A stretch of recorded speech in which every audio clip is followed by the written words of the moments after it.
The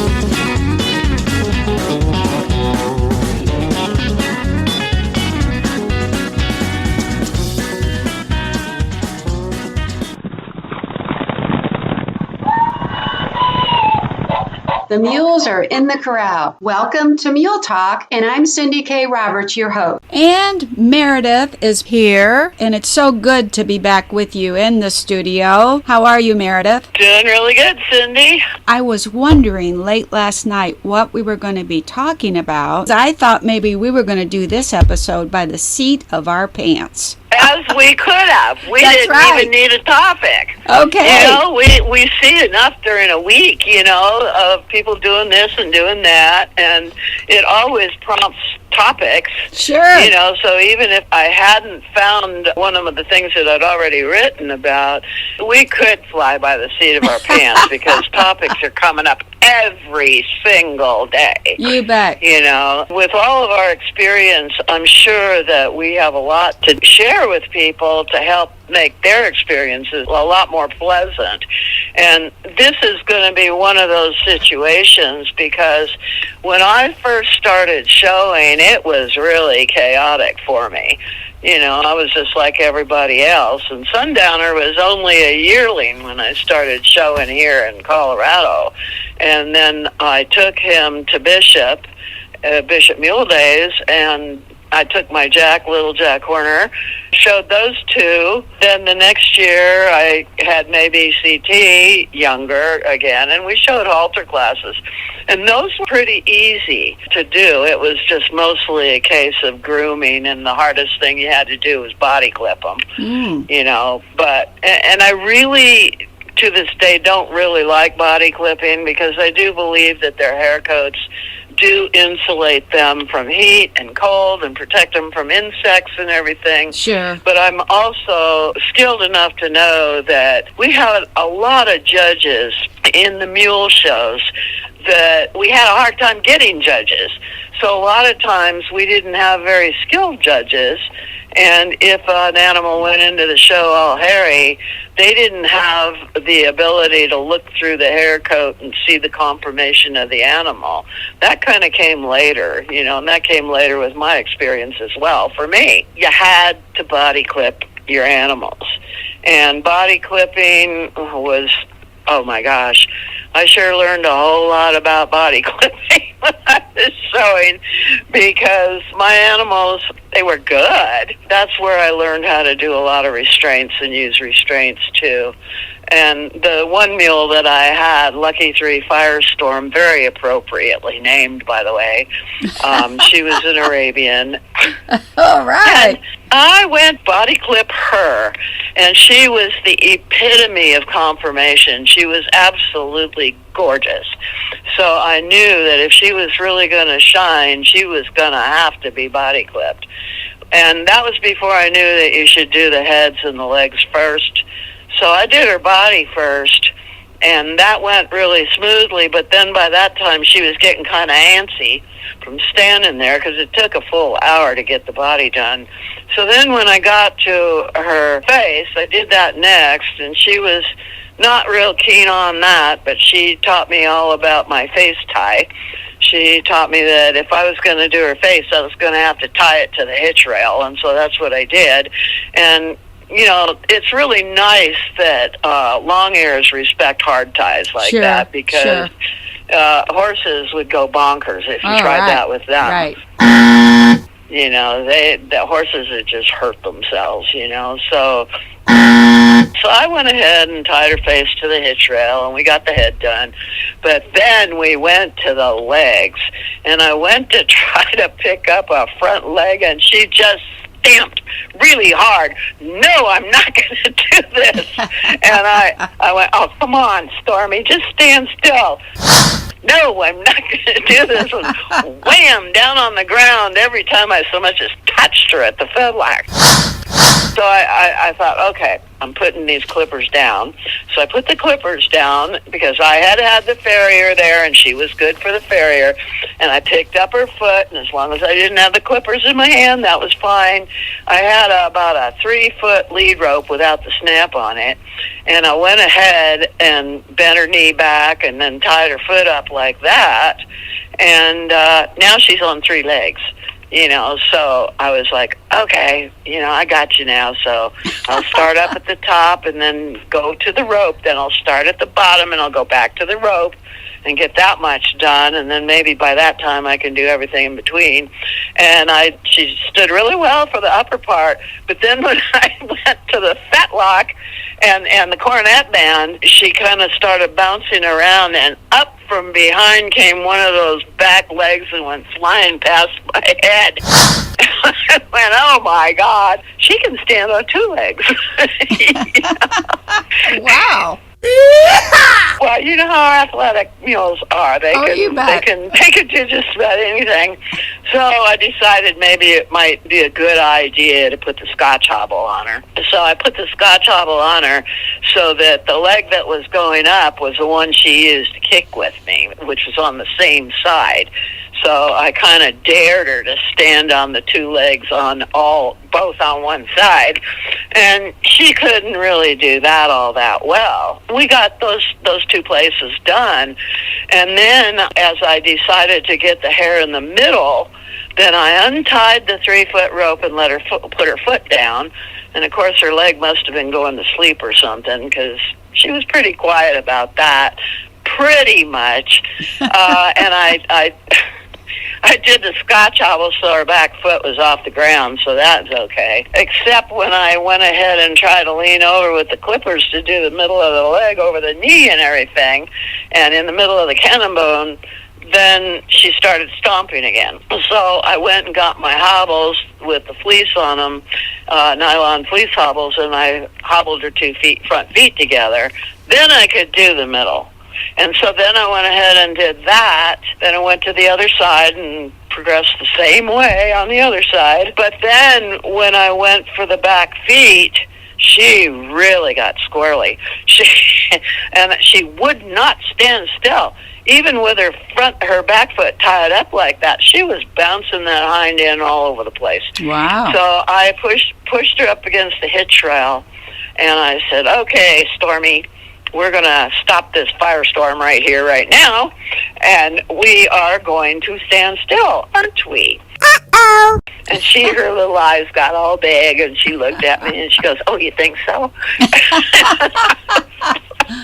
Oh, God, she's ornery.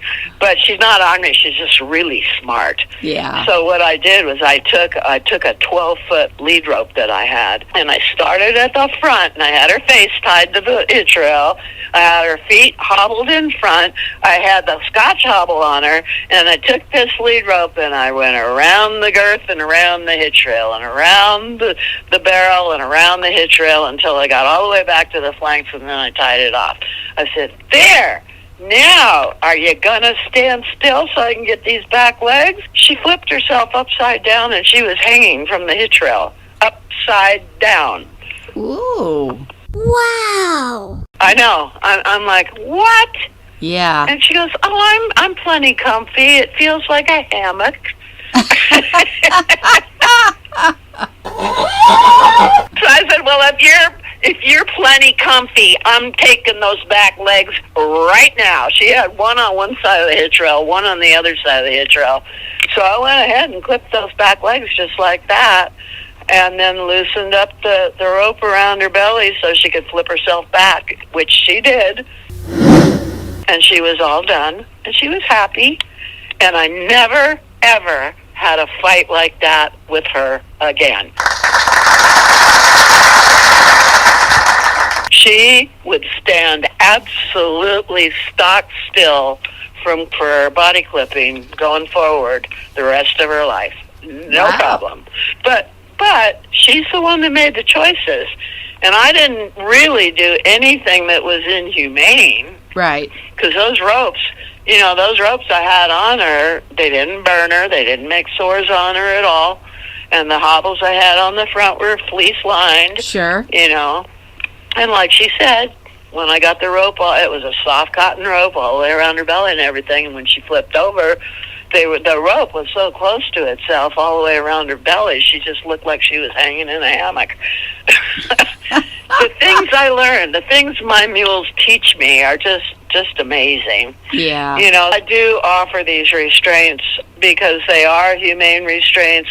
I didn't like the things people were asking me to use, like chain twitches and things like that would leave a mark, even rope burns on behind the fetlocks and stuff. If they're struggling, I don't mess with them. I don't tie them off until I know they're going to stand still. Right, yeah. Because I don't want those sores all over my mules. They don't look good in a halter class anyway. Sure. What I did decide that one of the things that really gets to these mules is when you're at a show, if you think that you're going to do all that grooming at the show, you may want to think this through, because there's a lot of activity there and a lot of distractions.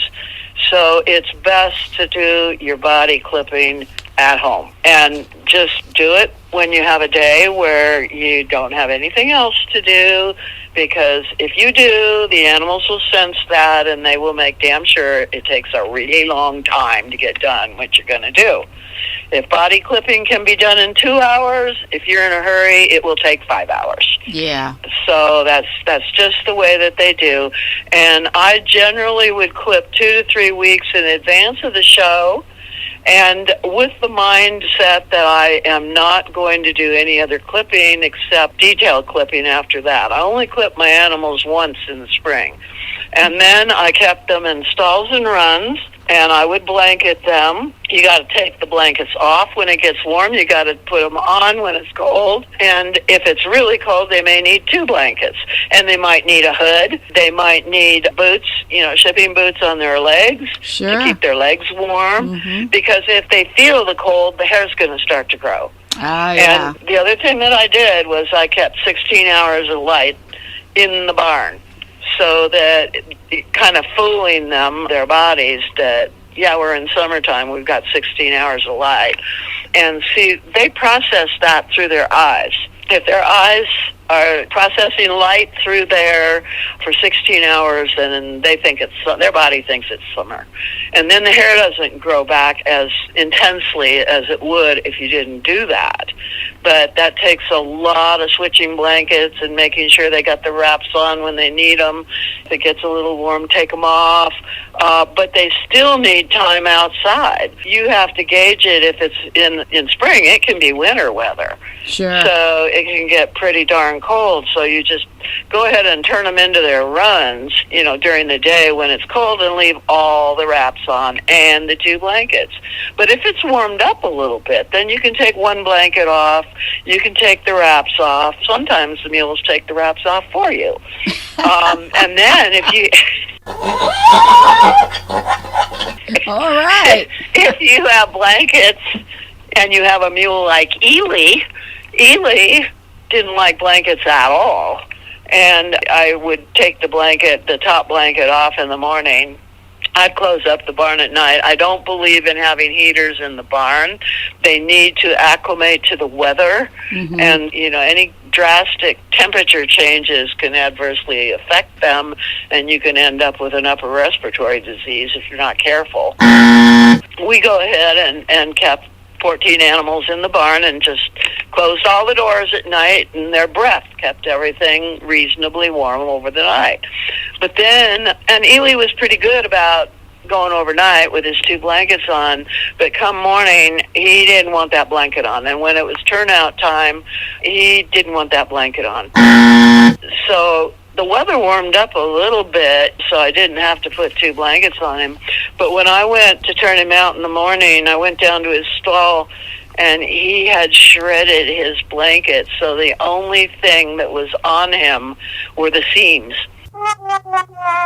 The blanket itself was all over the floor. Oh. He ate out the middle of the blanket everywhere. Ooh. I couldn't believe it. He had a seam, just the seams outlining the blanket, and absolutely no quilt padding whatsoever on him. Okay. He decided to aerate himself. So I thought, well, Ely, if you're going to do this, I'm not going to put a blanket on you, not ever again. Because you're going to cost me an arm and a leg by shredding these blankets that way, you know. Right. The other thing is, when you body clip, this hair is a lot more manageable than the winter hair. But when you're deciding when to clip, decide when you're showing. When is your first show going to be? And what you should do is schedule your shows so that the shows in the spring are not big shows, but they're just schooling shows and fun shows. Because those are the kind of shows that you can get away without clipping. So you want to clip as late in the spring as you can. And the big show that I usually gauged my clipping regimen for was Bishop. I would clip right around May 1st or so. And if I had any big shows in Colorado before that, then I would just kick it back 2 to 3 weeks from that show and do the body clipping then. That makes things a whole lot more manageable. The other thing that is really important is to have a way to clean them that is not hard to do and doesn't require a whole lot of bathing, because I only want to bathe my animals right before the show. That is the day before. And I use that day before as a day of rest, too. I do not plan on doing any kind of training whatsoever on that day. Okay. So it's all about bathing. It's the only time during the year that I ever use shampoo on their bodies. And I found that the horse shampoos are a little bit tough on their coats and dries them out and everything. But Trace the May for damaged hair is really a good shampoo. And then I use that 3X Aussie conditioner. Okay. And I put that on them and then rinse it off really good. You don't want that stuff to stay in their hair at all. And then you've got a good clean animal when you go to the show. The other thing that I invested in that was really beneficial was my equine vacuum cleaner. And it's called an electric groom. And it's a big vacuum cleaner, and I found that if I just take my brushes to the show and this vacuum cleaner, I don't have to bathe them at the show. All I need to do is take a rubber curry comb and rough up the dust that they get on them, take the vacuum cleaner over them, and then use a dandy brush as a finishing brush over the top of them, and they will shine. The other thing is to be feeding them the way we outline, with grass hay in the morning and grass hay at noon and grass hay in the evening, and then feed their oats mix at night. And we feed 1.5 to 2 cups of oats mixed with 1 ounce of Show Glow vitamins, and this is for a saddle meal. 1 ounce of Show Glow vitamins with that, and 1 ounce of Mazola corn oil. Not any other corn oil, not any other oil. Right. And they take that internally, and then we use the Farnham Tri-Tech 14 fly spray. And we've talked about keeping the barn clean and regular grooming and maintenance and stuff to keep the flies out of your barn. We've talked about that in other interviews, so I won't go into that right now. But if you do that, then those are the only things that you're going to have to take to the show. And then you don't have to fight for space at the wash rack, because when you get done just doing that over your animal with that curry, that vacuum cleaner, and the dandy brush, they're going to shine. And the feed program keeps their coat really, really healthy, keeps their hooves healthy. So the only other thing that you're going to have to do is you want their hooves to look really nice and shiny for the halter classes. I don't necessarily, if I'm not showing halter, I do not use the hoof shine stuff, because that's very drying too. So black hooves, I use the black hoof stuff. On the light hooves, I use the clear coat. And then once they're done with their halter classes, I take it off. I use the removal stuff, to take it off, and then recondition the hooves After I've taken that stuff off, I have to use something that's kind of a drying agent to get that stuff off. But then I go ahead and put hoof care lubricant onto their hooves.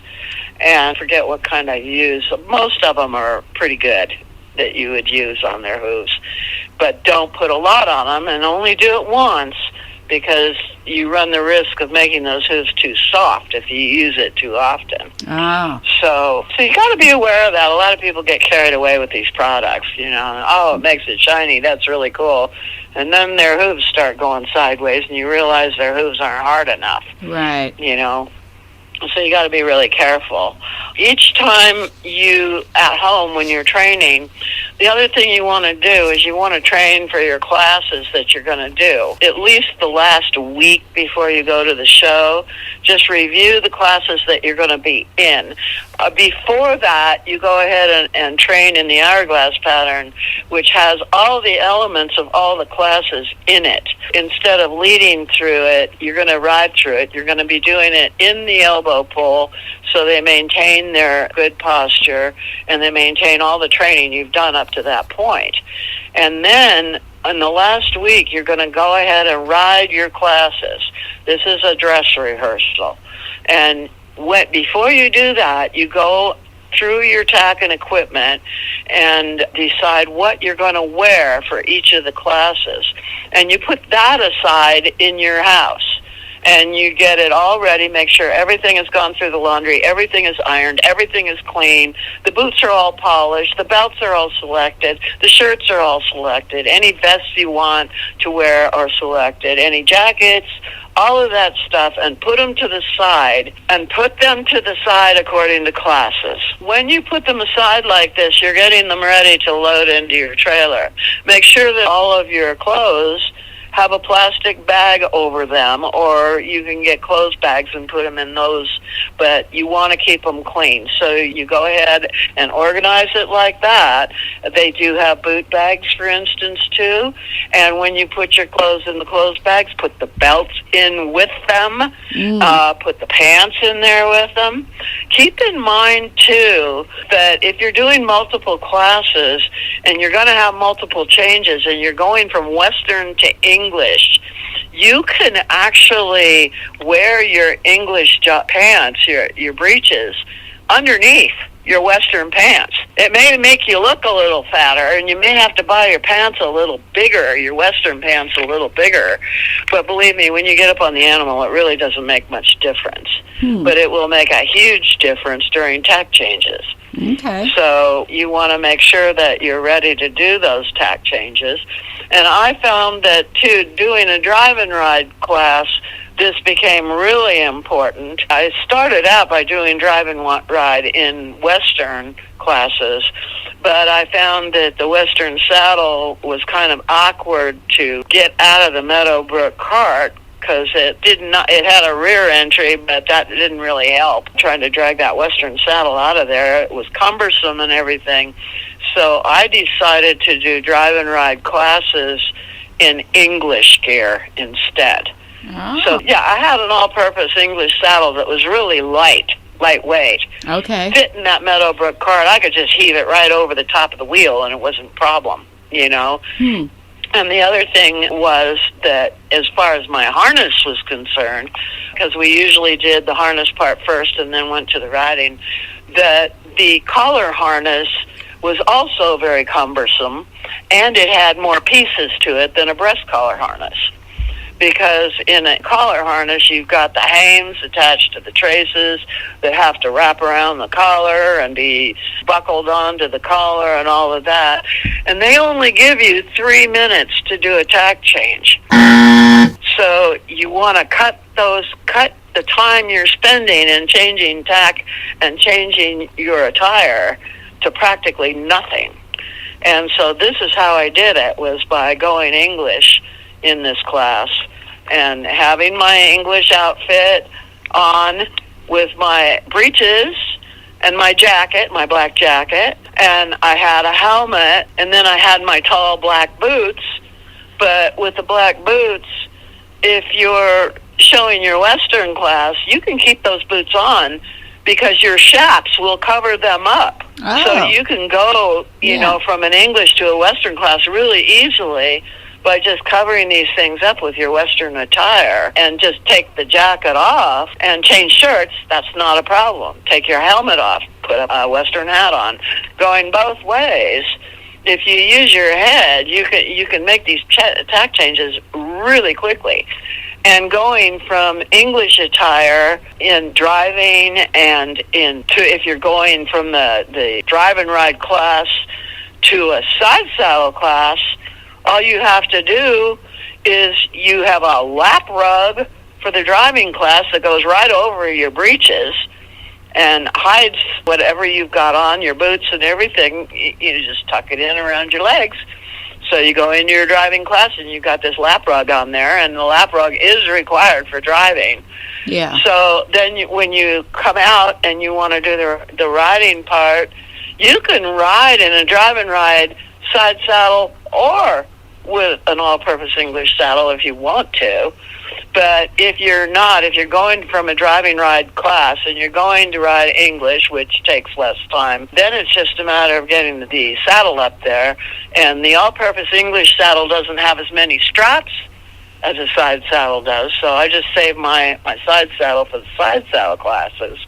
But then if the side saddle class comes after the drive and ride class, I'm already in my breeches and my black jacket and my helmet, and my tall boots, but all I have to do is take what they call an apron to put around my breeches and jump up onto that side. Well, you jump up first, then put the apron on, then I hand down my helmet and take up my side saddle hat, whatever it may be, and most of the time I rode with a bowler, and put that on my head, and that takes no time at all, another, 3 minutes between classes to do that. You think about these things as you're gathering all your equipment together at home and put them in stacks and see if all these stacks are going to work.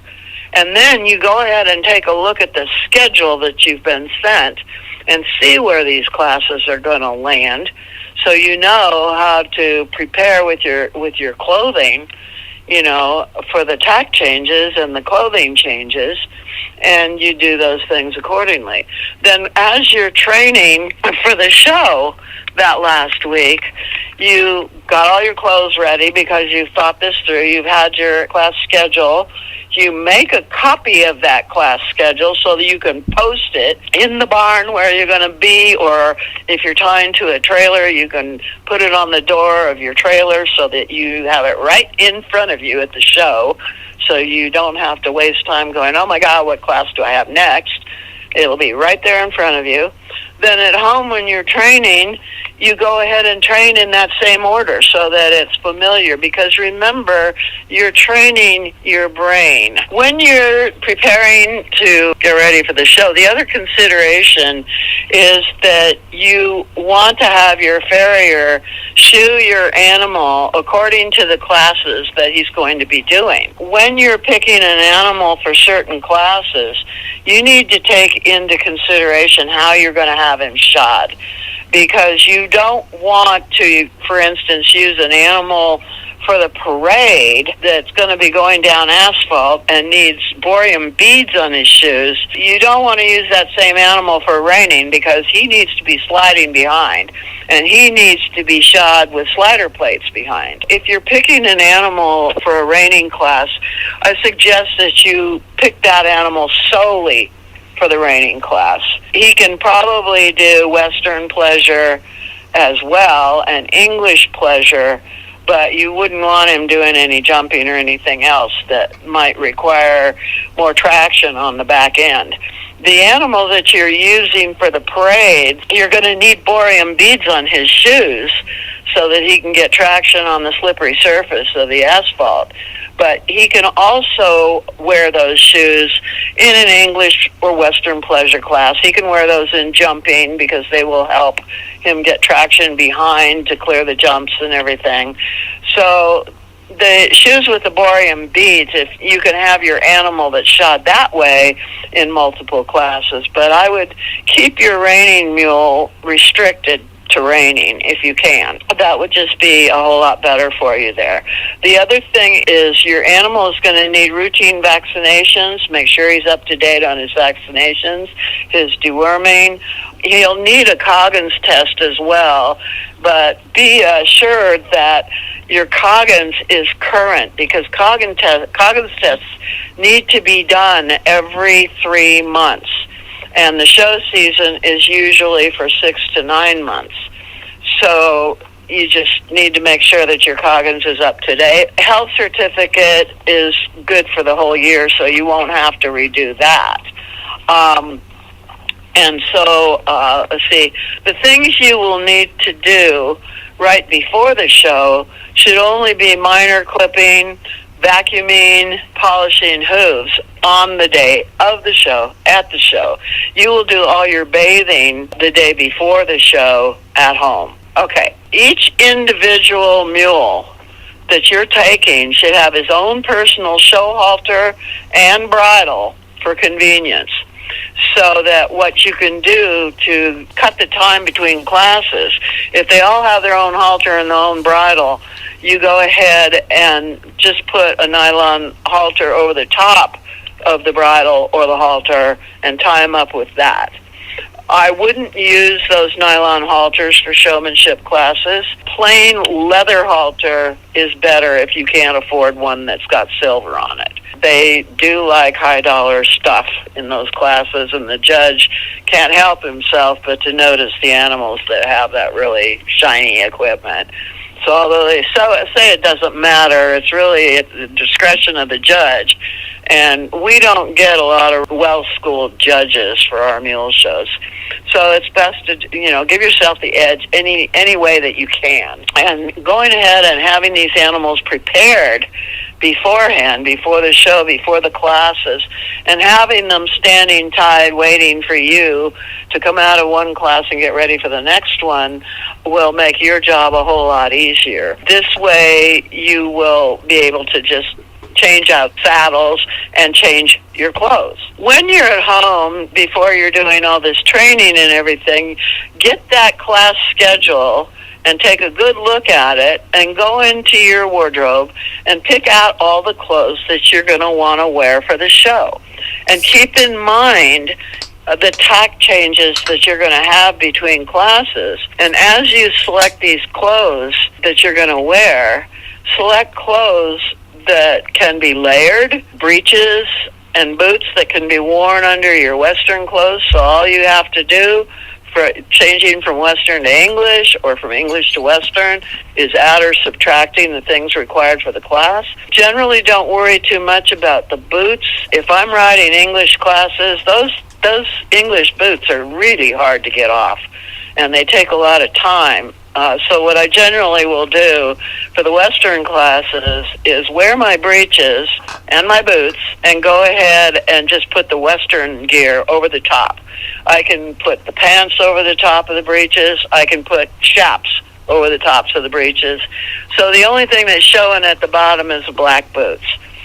Actually, it's best if you do have plain boots that you show in Western pleasure classes and Western classes, because if you have fancy boots, they're just going to go ahead and distract the judge to your feet instead of the whole picture of you imbalanced riding your balanced mule who is, moving in a nice, quiet, harmonious, balanced fashion. You want the judge to see the whole picture.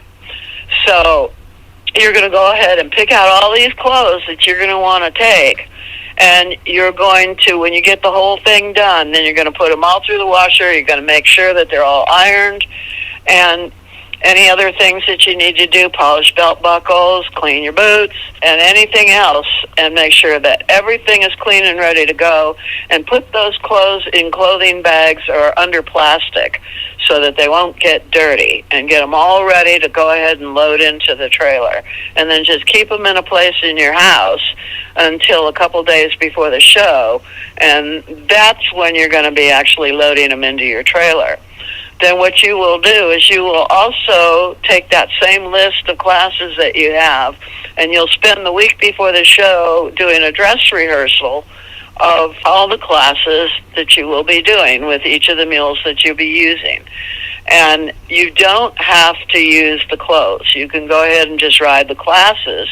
But this will give you an opportunity to go ahead and tack up your mule and decide what tack and equipment you're going to be using on each of your mules. That means deciding what mule is going to wear what bridle. And be advised, too, that if you're riding a side saddle class, that you will need to have the right bridle for that, too. You can't ride a side saddle class in a Western bridle unless you have a Western side saddle and you are dressed Western. So you have to pull out that Pelham bridle if you're riding English and have that ready for your mule too. If he's going to be showing in an English pleasure class and you're going to go into the side saddle class, you're going to need to change that bridle. As you untack your mule after doing the dress rehearsal and the tack and equipment you're going to be using for each class, set that tack aside and put it all in the same pile. Keep it in a pile that is a pile to get ready for cleaning later. And you do this for each animal in each class. And you and your animal will do a lot better at the show if you get plenty of rest before the show. So it's wise to spend the days before the show cleaning your tack, your clothes, your equipment. And before you begin to clean, load all the items into your trailer that don't need cleaning, get them in there. And as you clean the remaining items, load them directly into your trailer as you finish cleaning them. You're going to be doing your dress rehearsal probably on Thursday, and you're going to be doing a lot of your tack and equipment cleaning on Friday. Go ahead and clean your saddle pads and blankets after you do the dress rehearsal so that they're as clean as they can possibly be. This is one of the reasons that I use Navajo blankets and fleece pads on my mules, besides the fact that they mold to the shape of the animal, and you can get them off the spine by slipping your arm in underneath the gullet of the saddle as far as you can reach underneath over the top of the spine, and that will provide airflow. And the other thing is that these fleece pads and Navajo blankets can be put in a washer and dryer and be ready quickly to load into the trailer when you get done with your dress rehearsal.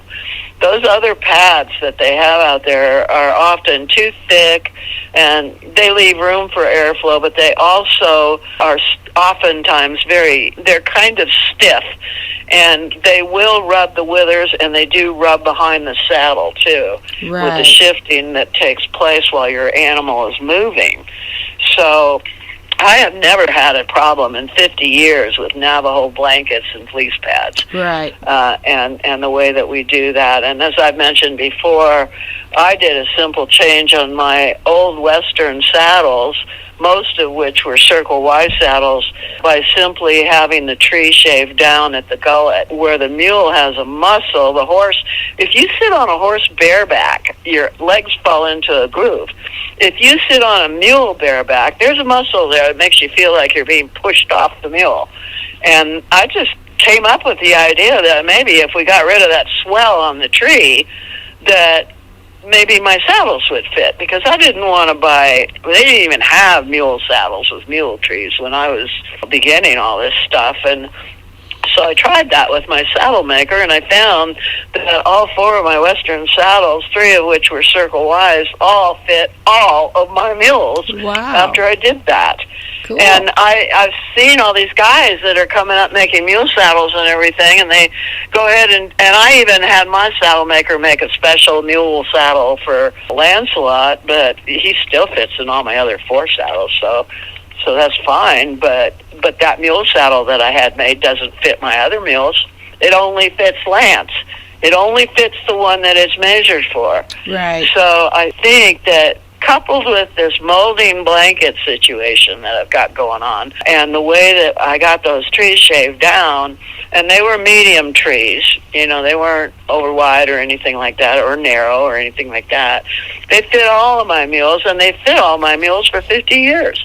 So I saved myself a lot of money by not constantly having to buy new saddles. So these saddles, from all the cleaning that I do, I automatically clean my tack and equipment after I use it anyway. So this dress rehearsal thing is nothing new. It's just a whole lot of different classes all done in 1 week, as opposed to strung out over a whole long time. But it makes it really easy to do because the saddles are staying very, very nice, and these 50-year-old saddles look like they're brand new because of the way that I've been keeping up with things and keeping things organized and clean. So this will really help you when you're preparing for a show, because then once you get through all of your training for the classes that you're going to be doing in the show that's coming up, and you're doing that on Thursday, then you're bathing your animal on Friday, and you're putting the blankets through the wash, and then that evening you can clean all the tack and equipment and load it right into the trailer.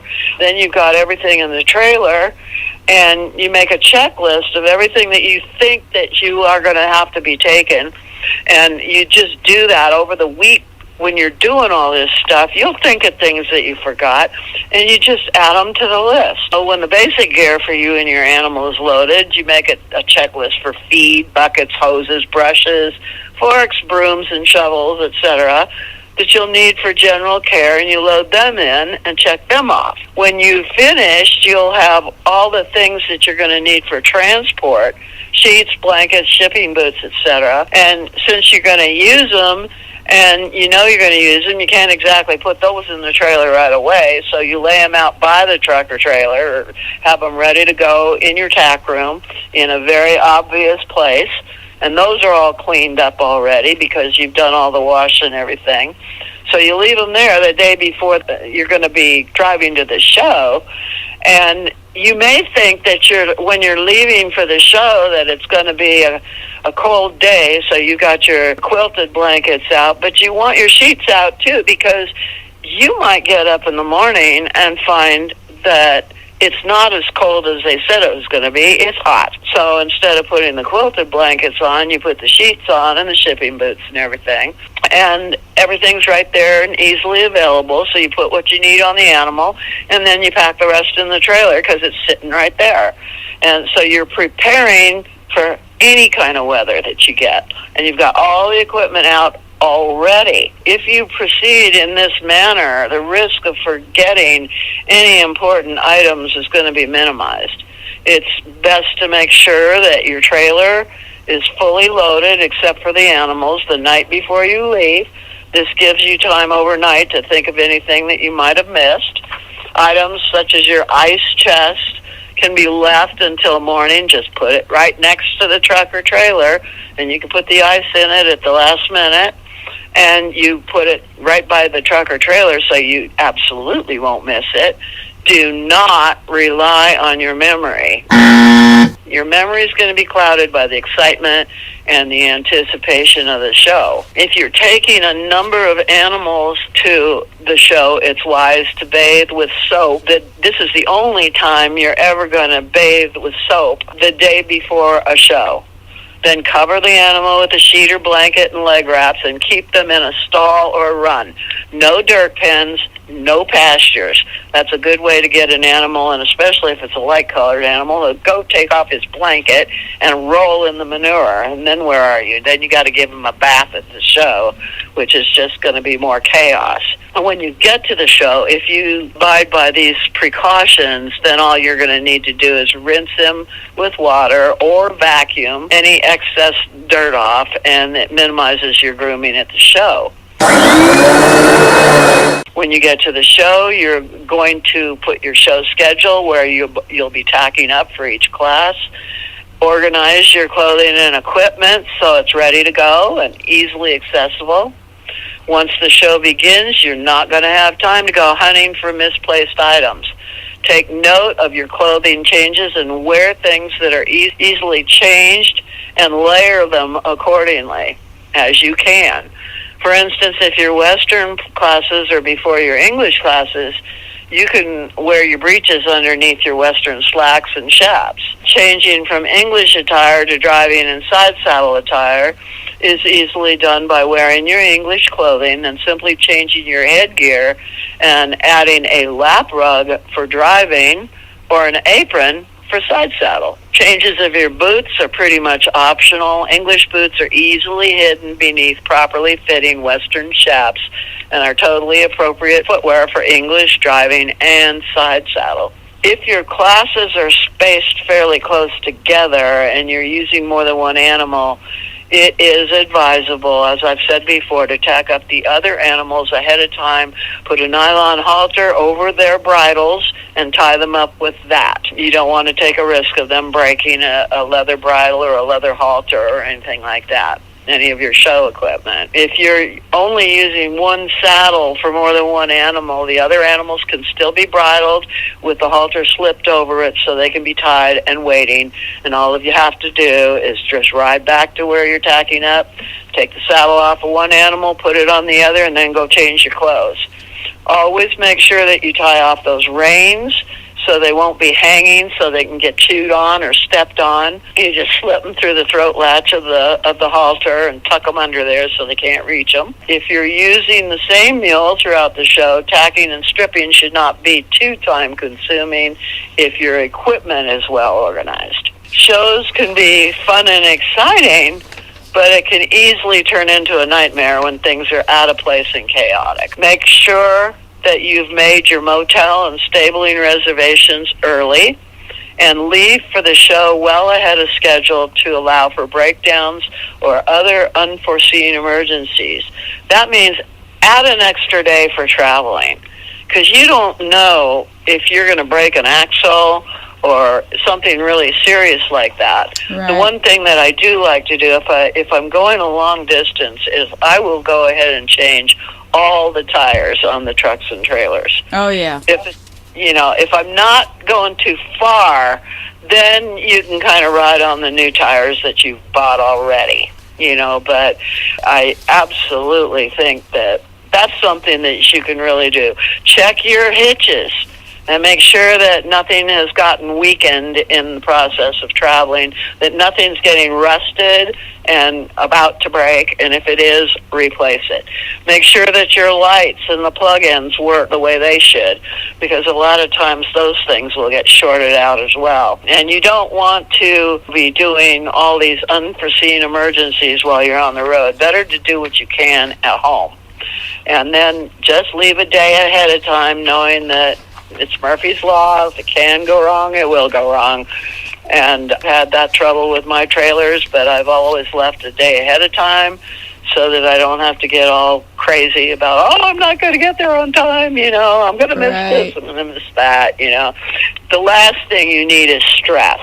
Yeah. So the other thing that you may want to do, too, is you may want to bring people along with you that can help you, and that's fine.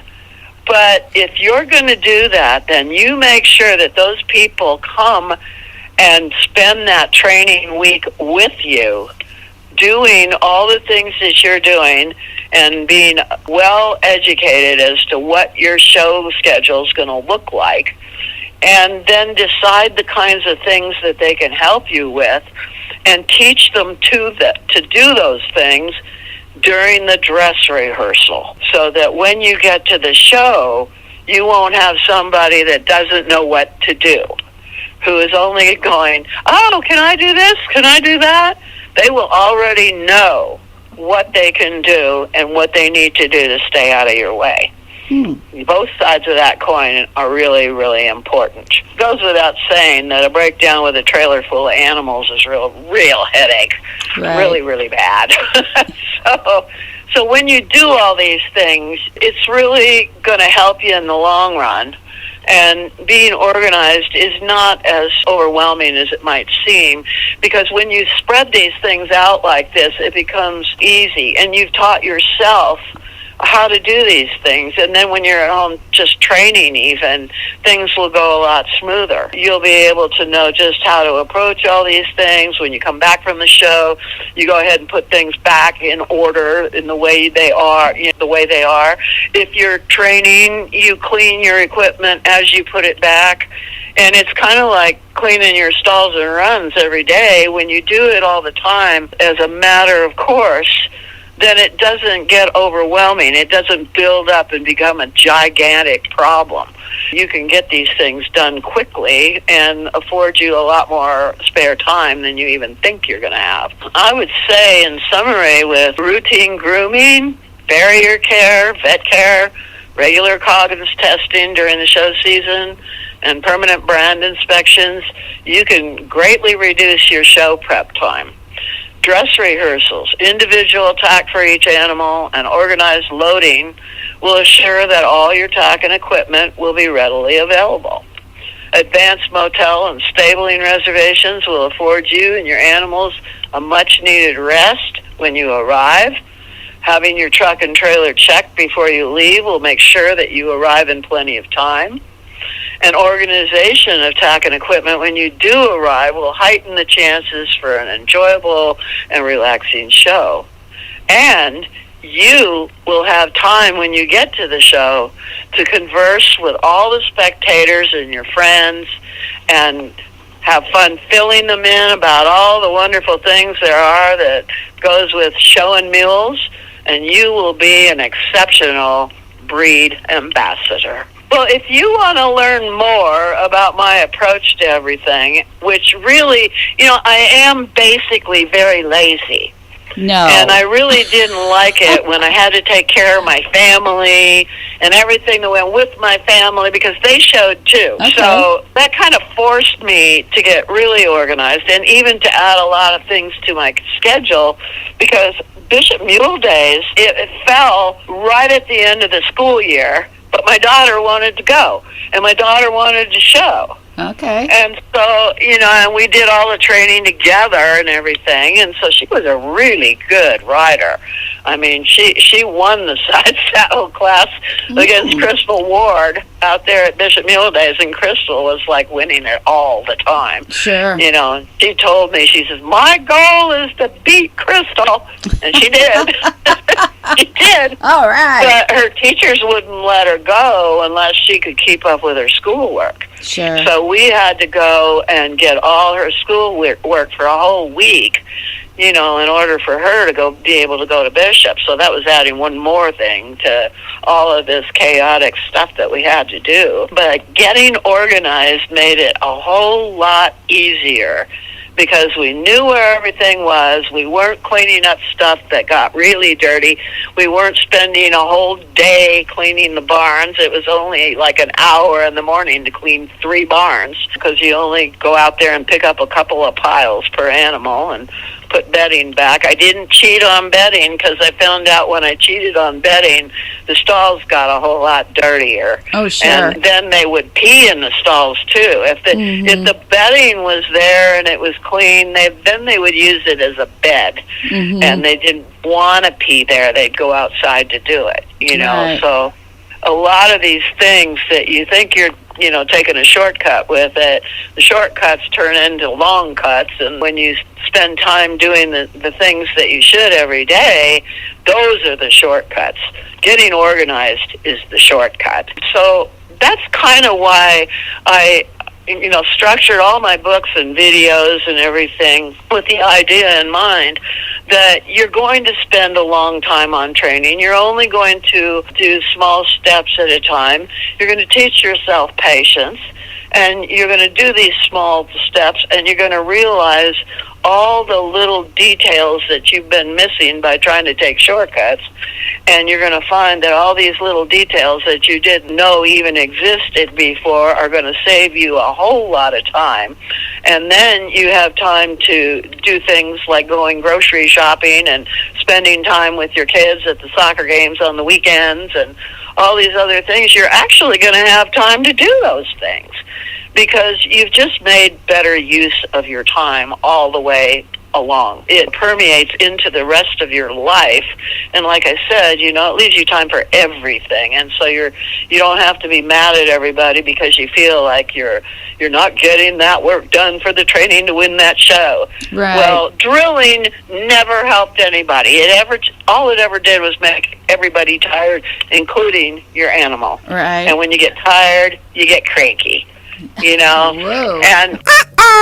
And one thing I might say, too, at this point is that I got told a long time ago by my dressage instructor, Melinda Weatherford. She was one of the best things. I rode with her for 10 years and learned so much from that woman. But she said, don't pay attention to what other people are saying about you and your animal. And when you're riding at a show, don't worry about, beating this person or beating that person or making this performance or making that performance. You go into that show ring in a bubble. You ride in a bubble with your mule. The only thing that you have to ask yourself is, am I doing better than I did yesterday? And even if it's just the minutest thing, if you pay attention to that, then that's what your animal is going to get from you vibe-wise. And he's going to go, yeah, we're going to do a little bit better. I'm not going to jerk the reins out of your hands this time. Good deal. So, and you'll show better, you'll feel better, showing will be fun and exciting, and you'll be able to actually feel those things without the stress, without the anxiety of it all. And I show you how to do all this stuff, and I tell you all about how to do it, and I do it in a logical and sequential way through my books and my videos. That's why I don't have just one. I'm not going to teach you how to side pass or teach you how to train a foal, or I'm going to give you everything that in the past we used to get in grammar school, that it just one thing compounds upon the other, builds upon the other, and you can do it because you were prepared for it in the step before. And you can go to my website at www.luckytreeranch.com, and you can go to the store and buy my books and videos there. You can call 1-800-816-7566 and place orders. Or if you're not sure if you want to buy any books or anything, you can go to my website, and I have a whole bunch of free information under training that corresponds with all those books and videos, and will show you what's in them.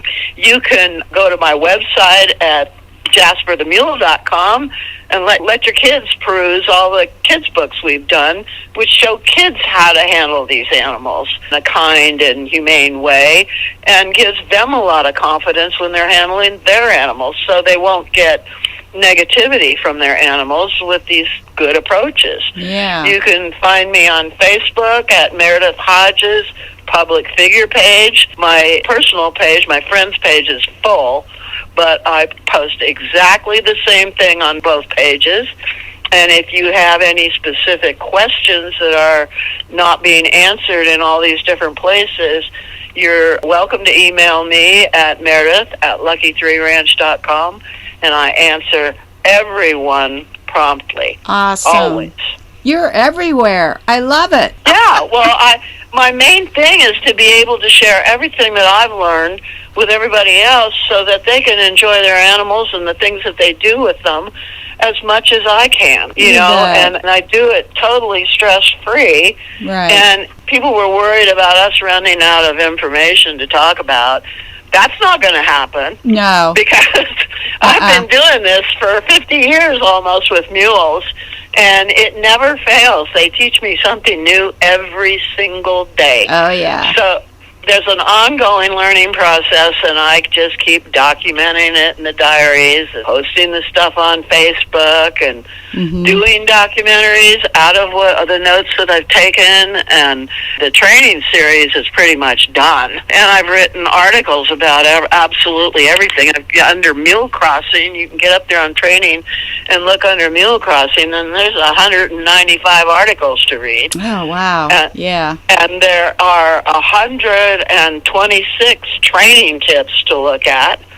And if you want tutorials or the written version of the training tips, you can go to the store and buy the written versions of them for, like, I think it's only 99 cents a piece, and you can put together your own binder full of all these training tips. I try to make it really easy for people to have the information that they need right at their fingertips, so that they don't have to run into resistance. There you go. Because these trainers were all saying they were doing resistance-free training, and I get into it way back when, and I go, well, how can you call this resistance-free?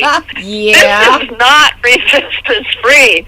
This is just you talking nice, and your animal appreciates it and goes so far with it. But they always create some kind of resistance, whether it's yanking the rope out of your hand or stepping on your foot or all this other stuff. So I kind of made it my mission to try to eliminate resistance. And that was what was really motivating me through this whole thing. And now I'm older, and I love my animals dearly, and they're all over, well, most of them are over 30 years old and completely useful still. I can still ride them all. There is no arthritis in my herd, and they're all happy to do whatever it is we want to do, and their core strength training, I think, has done them wonders and has kept their bodies so healthy. That's why there's no arthritis. They all move like they're young. They break through their joints the right way. They cover ground. They step well under with their hindquarters still. And the most important thing is they all got happy faces. They don't look like they've been rode long and ridden too hard. Right. It's lunchtime, Meredith. It is. Well, I hope our listeners like this version of Mule Talk. You bet. Okay, we will talk soon. Sounds good. Gotta go. My mule is looking for me.